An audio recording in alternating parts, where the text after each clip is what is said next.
Good morning, BSc third year students. Now discuss the cervical cancer. और cervical cancer में सबसे पहले definition के अंदर है cervical cancer develop in the lining of the cervix the part of the uterus that entire the vagina. यानी कि जो सर्वाइकल कैंसर है वो सर्विक्स की लाइनिंग होती है, वहाँ से शुरुआत होती है, डेवलप्ड होती है और एंटायर द वेजाइना और वेजाइना को इन्वॉल्व करते हुए. This condition usually develop over time. ये कभी भी विकसित हो सकती है जीवन काल में एक लेडीज़ की. नॉर्मल सर्वाइकल कैंसर में भी gradually undergo changes become the pre cancer and cancers. यानी कि नॉर्मली जो कैंसर के चेंजेज है वो चेंजेज हो सकते हैं प्री कैंसर्स और कैंसर्स दोनों के अंदर. Most 80 to 90% invasive cervical cancer and cancer develop in flat scaly surface cells the line the cervix. यानी कि लगभग ये कहा जा सकता है कि 80 से 90% है वो इन्वेजिव सर्वाइकल कैंसर होता है. Cervical cancer is the second most common malignancy is women worldwide and it remains leading cause of cancer related to death of women in developing countries. यानी कि लगभग कैंसर की जो मान लो कि मेन कैंसर है वो वुमेन्स के अंदर सबसे ज़्यादा ब्रेस्ट कैंसर होने के चांसेस रहते हैं और ब्रेस्ट कैंसर के बाद में सेकंड जो चांसेस होते हैं वो सबसे ज़्यादा सर्वाइकल कैंसर के रहते हैं. सर्वाइकल कैंसर है वो सबसे ज़्यादा होने के चांसेस रहते हैं. अब ये बात करें कि अगर ज़्यादातर वुमेन्स की जो मान लो डेवलपिंग कंट्रीज़ है उसके अंदर पता ही नहीं चलता और जब मान लो कि उनकी डेथ हो जाए तो उसके बाद में जो उसकी बायोप्सी ली जाती है उसके थ्रू पता चलता है कि इनके कैंसर था. तो नेक्स्ट है the cervix is part of women's reproductive system. और सर्विक्स है वो वुमेन्स का रिप्रोडक्टिव पार्ट्स होता है. It is the pelvis. The cervix is lower narrow parts of the uterus. और ये यूट्रस का जो नेरो पार्ट्स होता है वहाँ वो होता है और उसके अंदर कैंसर होने के चांसेस रहते हैं. द सर्विक्स इज पासेज वे. और ये जो सर्विक्स है वो यूट्रस का पासेज वे होता है. The cervix connect the uterus to the vagina. यानी कि सर्विक्स है वो वेजाइना और जो यूट्रस है उसको कनेक्ट करने का काम करता है. During the menstrual period blood flow from the uterus through the cervix into the vagina. यानी कि जब मान लो कि मेंस्ट्रुअल साइकिल्स आता है उस समय सर्विक्स से वेजाइना तक जो ब्लड फ्लो होता है वो होता है. इसके अंदर है कि the vagina lead to the outside of the body. और जो ब्लड है वो वेजाइना के थ्रू शरीर से बाहर आता है. द सर्विक्स में म्यूकस. और सर्विक्स है वो म्यूकस सेक्रेशन करता है during the sex. Much help the sperm move from the vagina through the cervix into the uterus. और जैसे क्या है कि जो स्पर्म होते हैं वो वेजाइना से सर्विक्स से आगे है वो यूट्रस में जाने से आसानी से चले जाए. अब नेक्स्ट है risk factor and causes of the cervical cancer. इसके अंदर है कि cervical cancer begin with the abnormal changes in the cervical tissue. The risk of developing these abnormal changes has been associated with the certain factors including the previous infection with the human papilloma virus, early sexual contact, multiple sexual partners, cigarette smoking and taking oral contraceptives. यानी कि मुख्यतः जो risk factor है उसके अंदर बताया गया है कि कोई प्रीवियस इन्फेक्शन होता हो या फिर मान लो कि ह्यूमन जो पेपिलोमा वायरस है उसकी वजह से, या जो मान लो कि कम उम्र के अंदर सेक्सुअल एक्टिविटीज़ करे उसके कारण, या सेक्सुअल एक्टिविटीज़ में पार्टनर बार बार चेंज करे उसके कारण, या सिगरेट स्मोकिंग्स हो, या फिर मान लो ओरल कॉन्ट्रासेप्टिव्स है वो अगर मान लो ज़्यादा ली जाती है तो उसकी वजह से भी हो सकता है. नेक्स्ट है HIV virus infection, human papilloma virus infection. Human papilloma virus infection में है कि अगर ये होता है तो ये इन्फेक्शन है वो जो मान लो कि ज़्यादा चांसेस रहते हैं कि इनसे कैंसर होने के। नेक्स्ट है lack of regular pap test. अगर मान लो कि लगातार कोई पेप टेस्ट नहीं करवाता है, पेप टेस्ट समय से एग्जामिनेशन नहीं करवाता है, तो उसकी वजह से भी हो सकता है। Removing killing the abnormal cells usually prevent the cervical cancer. जो मान लो कि अगर मान लो ज़्यादा को अगर कोई सेल्स ग्रोथ हो जाती है तो सेल्स को वहाँ से तोड़ना या डिस्ट्रॉय करना। Smoking among women's who are infected with the HIV virus, smoking cigarettes slightly increase the risk of the cervical cancer। अगर कोई सिगरेट स्मोकिंग करती है लेडीज़ तो उसके अंदर जो सर्वाइकल कैंसर होता है उसका चांसेस ज़्यादा रहते हैं।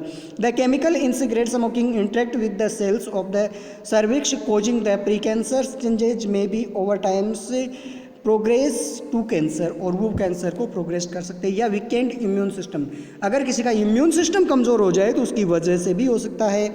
जैसे infection with the HIV virus, AIDS, taking the drugs suppress the immune systems increase the risk of a cervical cancer.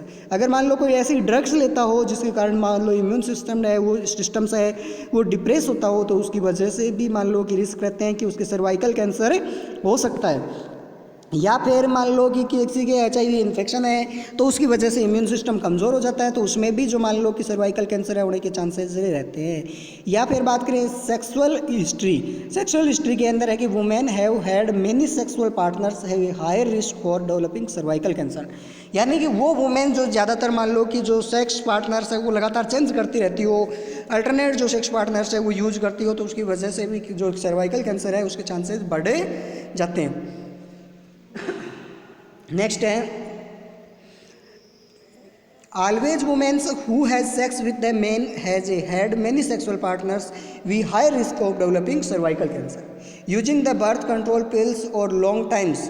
यानी कि अगर मान लो कोई लेडीज़ अगर बार बार अगर मान लो कि क्या है कि 5 बार या एक ही साल में कई बार अगर मान लो कि ओरल पिल्स लेती है तो उसकी वजह से सीधी सी बात है जो सर्वाइकल कैंसर है उनके चांसेस ज़्यादा रहते हैं। हैवी मैनी चिल्ड्रंस, या बहुत सारे बच्चों को जन्म देना, 5 और 5 से ज़्यादा बच्चों को अगर कोई जन्म देती है लेडीज तो उसके अंदर भी सर्वाइकल कैंसर होने के चांसेस रहते हैं। नेक्स्ट है stages of cervical cancers. Stage of cervical cancer में फर्स्ट स्टेज 0 स्टेज है, और 0 स्टेज के अंदर है जो सर्वाइकल लाइनिंग्स होती है वहाँ पर जो कैंसर सेल है वो कन्फर्म्ड होती है केवल। स्टेज सेकंड के अंदर ये कन्फाइंड सेल सर्विक्स के अंदर चली जाती है। इसमें स्टेज फर्स्ट ए के अंदर डिटेक्ट द माइक्रोस्कोपिक के द्वारा, और स्टेज A1 के अंदर आ जाता है 7 mm डायमीटर्स ऑफ द जो सर्वाइकल कैंसर सेल्स है उसका, और अगर स्टेज A2 में जाए तो ये है वो 7 mm से भी ज़्यादा हो जाता है। स्टेज B की बात करें तो स्टेज B के अंदर है वो क्या है कि माइक्रोस्कोपिक के द्वारा या उससे भी बड़ी हो जाती है और इसका डायमीटर वो 4 सेमी के बराबर होता है। स्टेज थर्ड के अंदर spread out to the pelvis और वेजाइना के अंदर हो जाता है और स्टेज फोर्थ के अंदर है वो स्टेज थर्ड में है वो अदर ऑर्गन्स के अंदर भी चला जाता है। स्टेज थर्ड के अंदर वो अदर ऑर्गन्स में भी जा सकता है, साथ साथ में लिम्फ नोड्स भी कवर हो जाते हैं। अगर अपन इसके क्लिनिकल मैनिफेस्टेशन की बात करें तो क्लिनिकल मैनिफेस्टेशन में आता है इन मैनी कैंसर पेशेंट में हैव नो साइन और symptoms cervical cancer until it has a progress to dangerous stage.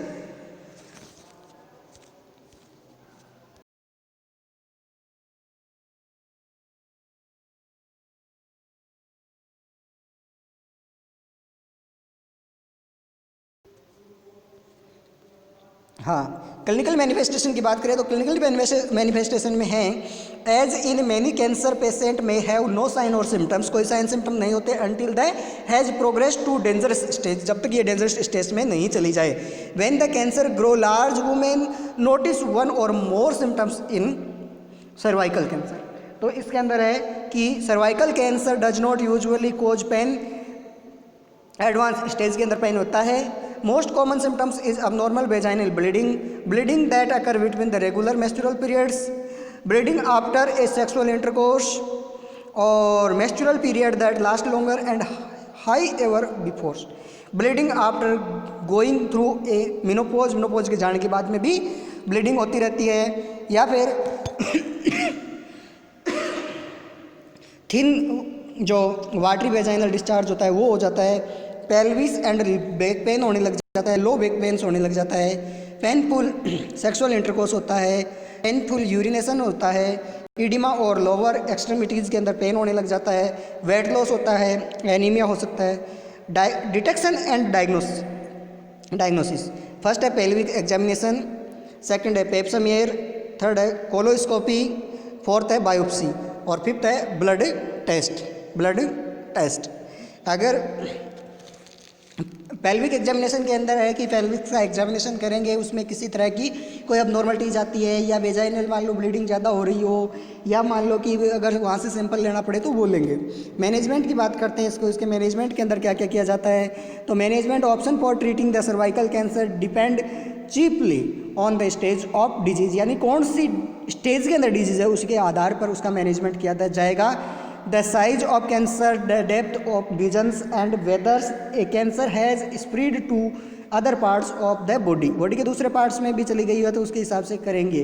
अब फर्स्ट है कार्सिनोमा इन सिटू। कार्सिनोमा इन सिटू का मतलब है these cancer a pre invasive and a treated the conservatively sparing the uterus. Option treatment include the laser surgery हो सकती है, cryo surgery हो सकती है या फिर लूप इलेक्ट्रो क्यूरेटरी एक्सीजेंस प्रोसीजर्स हो सकता है या कौन बायोप्सी हो सकती है। इन्वेजिव सर्वाइकल कैंसर के अंदर सर्जरी हो सकती है और रेडिकल ट्रेकियोस्टोमी हो सकती है।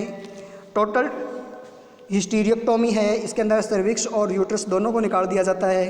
रेडियल हिस्टीरियोक्टोमी हो सकती है और इसके अलावा fallopian tube and other ovaries को भी साथ में रिमूव किया जा सकता है। इसके अलावा रेडिएशन थेरेपी है, कीमोथेरेपी है, वो भी इसके अंदर दी जा सकती है और दोनों का कॉम्बिनेशन भी साथ में दिया जा सकता है। तो ये था आपका सर्वाइकल कैंसर। Thank you.